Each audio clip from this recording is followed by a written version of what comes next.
Ok, estamos nós aqui de novo. Hoje nossa conversa vai ser sobre. Vamos introduzir o conceito de banco de dados e mostrar como fazer comparações entre grupos. Quer dizer, na verdade, introdução para a comparação entre grupos. Então vamos criar um arquivo de script. Então o que a gente fez aqui? Vai em File, New File. Então vai abrir aqui, essa parte aqui. E como nós queremos um arquivo de script, a gente clica aqui. R script, ok? Aí você quer logo gravar o arquivo. Então novamente vai abrir File, vai aqui em Save e dá o nome do arquivo que você, como você quer. Então aqui no caso eu coloquei uso do RStudio, parte 3, né? Vai aqui Save para gravar. Então vai gerar esse arquivo. Para adiantar, eu já coloquei aqui nesse arquivo que foi criado todo a linha de comando que eu vou usar. Já eu gosto de colocar logo aqui no início, como comentário, o próprio nome do arquivo que foi criado.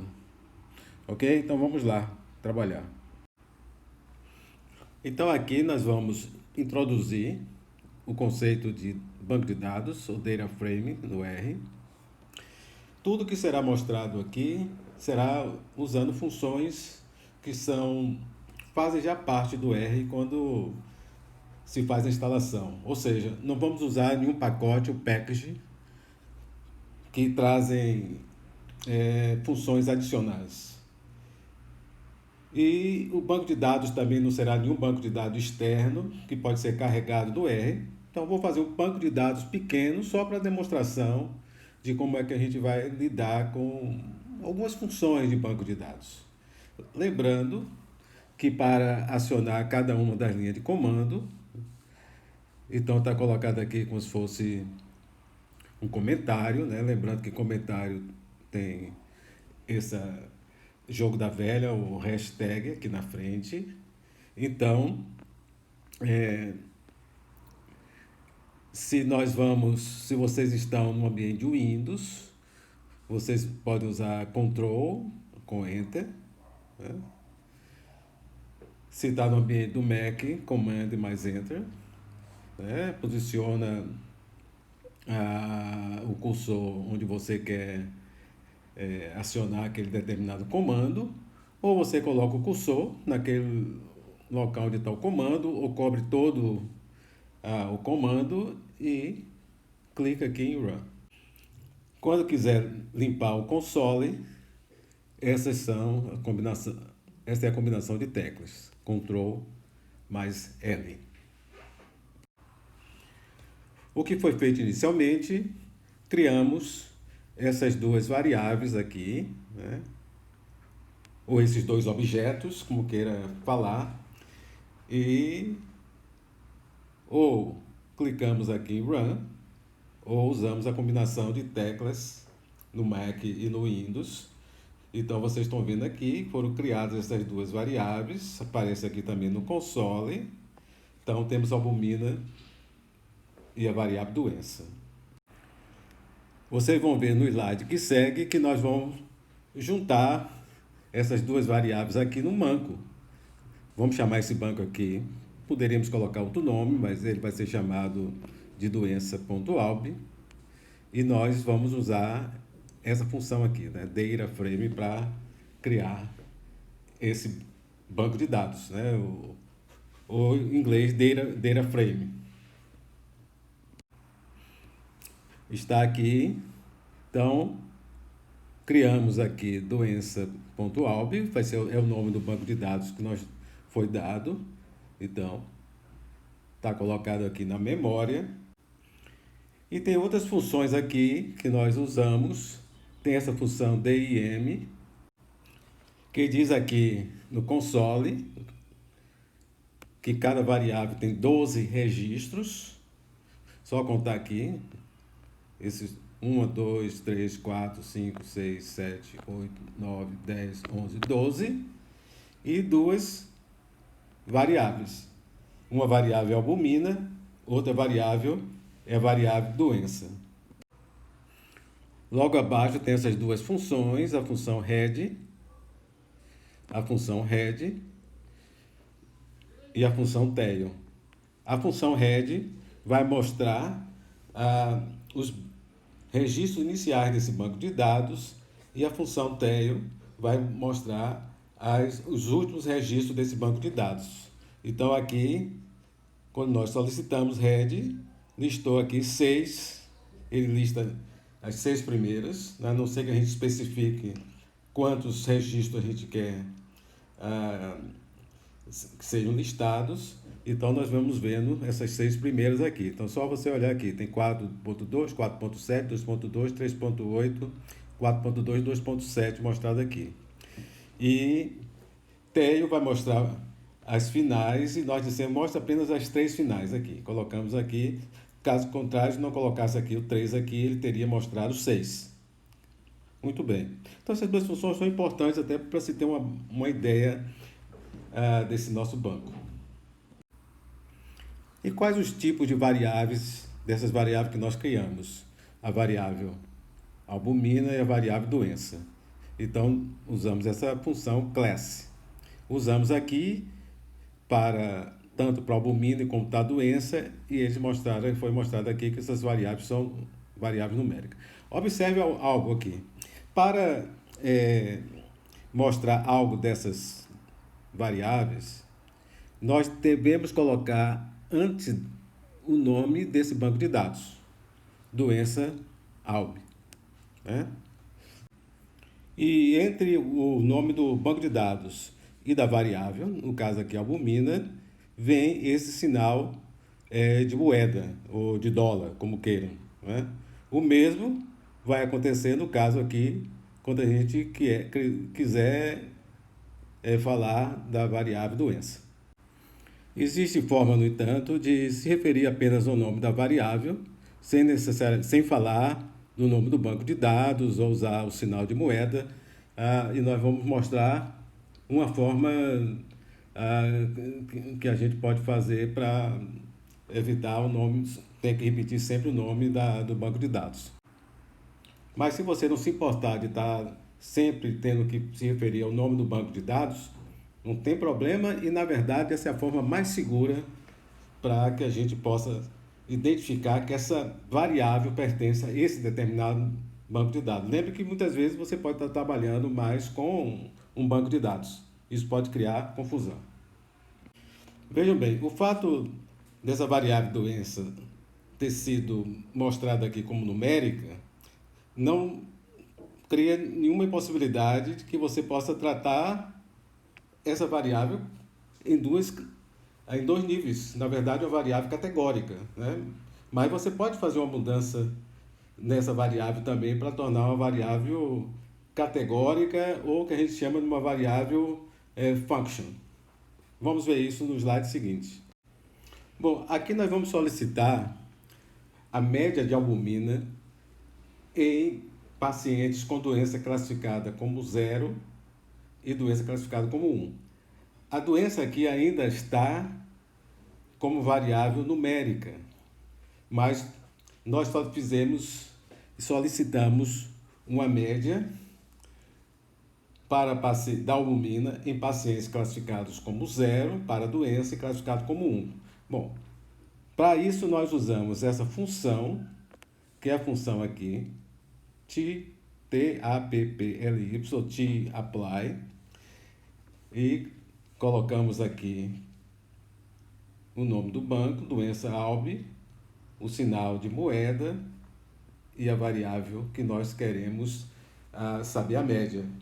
E aqui nós vamos especificar que nós queremos a média por nível de doença, 0 ou 1. E aqui está a função de média. Né?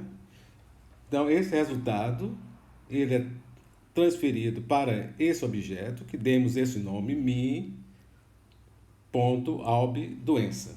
né?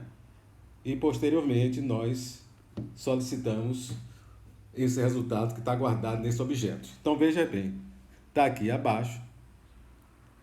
Então nós estamos vendo aqui que indivíduos classificados como zero, ou seja, aqueles indivíduos sem a doença, eles apresentaram uma média de albumina de 4,14 aproximadamente e 2,92 albumina no grupo classificado como doentes, né?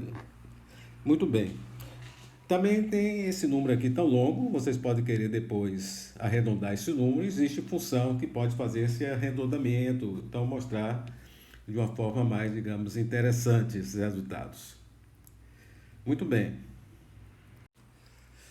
Ok. Nós, como nós faríamos a mudança da classe dessa variável doença, se a gente quisesse colocar ela como uma variável, chamando a atenção que é uma variável realmente categórica e, mais especificamente, dando a classe dela como uma variável factor, que é um tipo de variável categórica, né? Nós poderíamos ter feito, repare que isso aqui está apenas como um comentário, né? Mostrando que a gente poderia fazer mantendo o nome dessa variável doença, mas modificando. Com essa função factor, nós faríamos é, doença, está aqui, dizemos que essa variável doença, ela vai passar a ser uma variável factor e que os níveis 0 e 1 vão receber esses labels aqui. O 0 vai ser sadio e o 1 vai ser definido como doente. Então a gente poderia fazer assim, mas não fez, né? Então na verdade, esse comando aqui não vai ser acionado, porque ele está apenas como comentário. Em vez disso, nós criamos uma variável chamada doença.f. Usamos lá factor, o nome do banco, o símbolo de moeda e dizendo de que essa nova variável vem da variável doença, cujos níveis é 0 e 1, e 0 vai ser receber esse label aqui de sadio e 1 de doentes. Quando nós pedimos ao R para dizer qual é a classe dessa variável, ele diz que a classe da variável é uma variável agora factor. Ele vai ter tem dois níveis, um chamado sadio e outro nível chamado doente. Veja o que foi feito aqui. Em vez de colocar esse comando aqui, né, head, para a gente dar uma olhada como é que está o banco agora, em vez de colocar ele aqui na janela do script, essa onde a gente pode salvar o que a gente fez, foi digitado aqui diretamente no console. Então você sabe que no console a gente pode realmente fazer as análises, as operações aqui no console. Qual a diferença? É que no console não será salvo. Mas o que é que a gente está vendo aqui? Está vendo aqui de que agora, em vez de apenas duas variáveis, albumina e doença, esse banco contém três variáveis, né? Uma chamada de doença, outra que nós chamamos de doença.f, e o zero em doença corresponde a sadio em doença.f, e o 1 corresponde, que é zero em doença, corresponde a doente em doença.f. Vamos determinar, usando o R, a média e o desvio padrão. Só que nós vamos colocar para indivíduos sadios e indivíduos doentes. Só que em lugar de usar a variável doença, nós vamos usar a doença.f. Então, aquela mesma função tapply, que nós vamos usar. Só que agora nós temos essa variável, que é a variável função aqui, a doença.f. Então, vamos pedir a média e vamos pedir o desvio padrão por grupos de doenças, sadios e doentes. Bom, já começamos aqui colocando essa função round e dissemos que nós queremos que isso seja descrito com duas casas decimais. A função, a outra aqui, que é a cbind, vai fazer o seguinte, vai juntar esses dois objetos aqui. Um objeto que traz a média de albumina por classe de doença e esse objeto, dp.doença, que traz os desvios padrões, né? Então, colocamos aqui que a média, na hora que vai descrever, ele vai colocar aqui. Isso aqui você poderia não colocar aqui, apenas juntar esses dois objetos. Mas para ficar uma coisa mais interessante na descrição, colocamos média é igual a esse objeto e o DP, o de desvio padrão, poderia dar outro nome, vai corresponder a esse objeto. Muito bem. Ok, então acionamos aqui essas três linhas de comando e aqui nós temos aqui embaixo os resultados, né? Então, aqui embaixo o resultado está mostrando a média no grupo sadio, a média de albumina 4,14, você diria 4,14 mais ou menos 0,5, né, que é o desvio padrão, e nos doentes a média de albumina 2,92. Se vocês fossem descrever isso no artigo de vocês em português, botaria 2,92, né? É mais ou menos 0,66, que é o desvio padrão. Muito bem. O que é que fizemos aqui? Aquela variável albumina, que está com uma variável quantitativa, né? Nós pegamos e fizemos ela se transformar numa variável factor. Bom, então fizemos o seguinte, 2 passos. O primeiro, quer dizer, factor, tornando ela uma variável categórica, né? Portanto, então colocamos 2 níveis para essa variável. Então, dissemos aqui, usamos essa função if else, e dissemos albumina. Eu não preciso mais colocar o nome do banco de dados, porque já usamos aquela função attach. Okay? Se for menor do que 3.5, ela vai receber esse código 1. Caso contrário, ou seja, se for maior ou igual a 3.5, vai receber esse código 2. Bom, até aí nós categorizamos, fizemos 2 níveis dessa variável, mas ela ainda não é uma variável factor. Ela vai ser variável factor agora que nós vamos usar essa função factor. Vamos dizer que albumina, que essa variável que foi criada anteriormente, albumina traço 2cat, essa variável vai ter 2 níveis, né? Ou melhor, essa variável tem 2 níveis, né? Que ela foi criada com 2 níveis aqui. E o nível 1 vai receber o label menor do que 3,5 e o nível 2 maior ou igual a 3,5. Aqui tem depois essa função table, que vai fazer uma descrição, né, dessa variável albumina 2.cat, dizendo quantos indivíduos têm o valor menor do que 3,5 e quantos indivíduos têm o valor maior ou igual a 3,5. Okay? Vamos ver se o resultado está aqui. Está dizendo que 5 indivíduos têm albumina menor do que 3,5 e 7 indivíduos maior ou igual a 3,5. Okay? Aí tem essa função aqui, que é a função probTable, que vai dar as proporções em vez dos números. Então, aqui vai ter o quê? Nós temos 12 indivíduos, vão ter 5 dividido por 12. Ele informou aqui que tem 0,42, 0,58. Mas por que apareceu aqui com 2 casas decimais apenas? Não foi por causa dessa linha, foi por causa dessa linha de baixo. Né? Lembra que a gente rodou tudo conjuntamente. Então aqui tem round, A função é essa aqui, prop.table é a função, e pegou essa tab.prop e disse list com as proporções em duas casas decimais. Então aqui 0,42 multiplica por 100 é 42%. E 0,58 multiplica por 100 corresponde a 58%.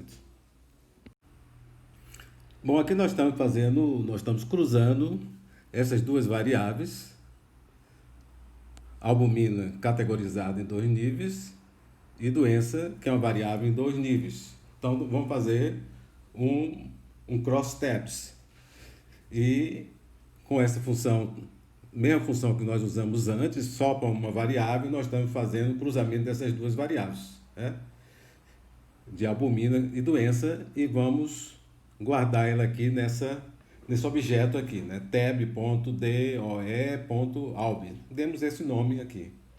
E aqui vamos para essa segunda linha. Então apenas criamos aqui o objeto e estamos já aqui pedindo, né?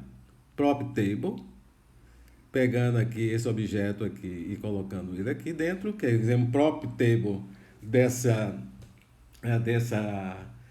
tabela, e colocamos aqui, especificamos o 1, que dá a proporção nas linhas. E embaixo nós fizemos o mesmo e queremos a proporção em vez das linhas, né? Então aqui isso significa linhas e aqui coluna, né? Então, essa primeira aqui, as proporções nas linhas devem somar 100. 0,20, 0,80 vai dar igual a 1, que é 100%. 0,86, 0,14, 1, que é 100%. Então, vamos fazer com a leitura desse resultado. Observe que os resultados estão arredondados, 2 casas decimais, né? Porque nós usamos essa função round aqui e colocamos aqui 2 e 2 para 2 casas decimais. Então aqui no primeiro já tinha adiantado aqui para vocês, aqui foi correspondente ao que nós solicitamos para as proporções nas linhas, né? Então a gente teria aqui que albumina 2.cad, quer dizer, menor ou igual a 3.5, você tem 20% em sadio e 80% em doentes. Então, se for somar 20 e 80, daria 100%. Né? Então, você está fazendo isso na linha. Okay? Aqui embaixo, você estaria solicitando as proporções nas colunas. Né? Okay?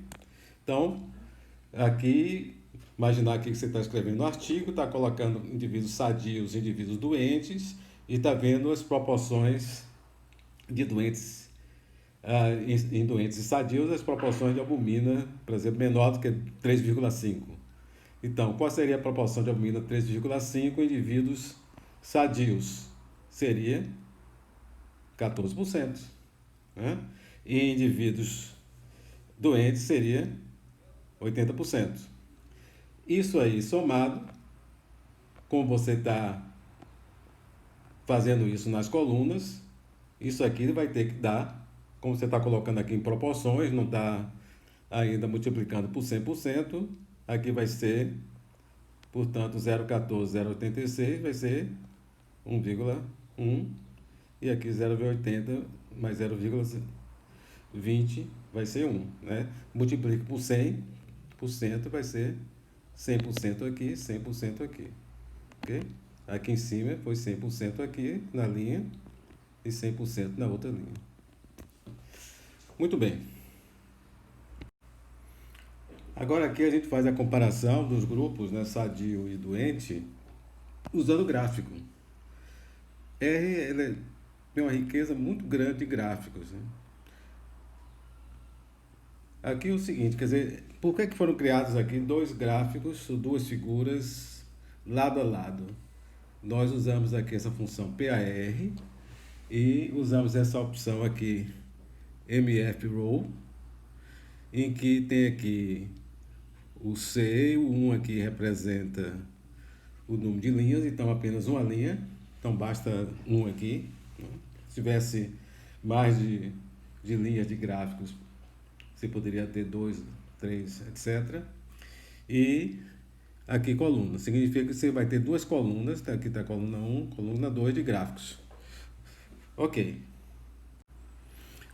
Aqui para uma questão de simplificação, colocamos o nome desses objetos aqui, um nome pequeno, T1 NUM, que pega aqui, transfere essa tabela para ele, essa tabela que nós cruzamos albumina e doença, e o NUM, para ficar entendido que isso aqui vai ser essa figura aqui que vai representar em números, né? T2P vai ter, portanto, a tabela em que vai colocar, em vez de números, proporções. Então, essa T2PER. Então, vamos ver como são gerados esses gráficos. Então, aqui está essa função para gerar gráficos de barra, a função barplot, aqui com T1, no T1NUM, que vai ser esse primeiro, que a frequência vai ser representada em números, e o segundo, que traz o T2PR, que vem para cá, que vai representar em percentual. Se a gente olha esses gráficos aqui em que a frequência está em percentuais, a gente pode ver aqui rapidamente de que nos indivíduos com concentração, a concentração de albumina maior ou igual a 3,5, né? Nos indivíduos sadios, o percentual foi acima de 80%, né? E entre os indivíduos doentes, esse percentual foi um percentual pequeno. Um percentual, talvez aqui olhando a gente já vê que é em torno de 20%. Né? Contrariamente, se a gente olha os indivíduos, os percentuais menor do que 3,5%, ele fica em torno de 80% nos indivíduos foram classificados como indivíduos doentes. Muito bem. Então aqui foi uma comparação usando os gráficos, né? Anteriormente a gente basicamente usou números e percentuais. Ok, pessoal, espero ter cumprido o objetivo de introduzir os conceitos, mostrar algumas funções para lidar com banco de dados, para fazer comparações entre grupos. Como prometi, nós não precisamos usar nenhum pacote, nada extra, tudo o que foi feito aqui são funções que fazem parte do R, quando nós instalamos o R. Não foi um banco de dados simples que usamos, não importamos nenhum banco de dados. Então, nas próximas apresentações, a gente vai mostrar como é que a gente carrega um pacote, como é que ativa um pacote também. Vamos chegar ao momento em que nós vamos usar bancos de dados externos, mas tudo isso será apresentado nas próximas aulas. Ok? Então, até breve.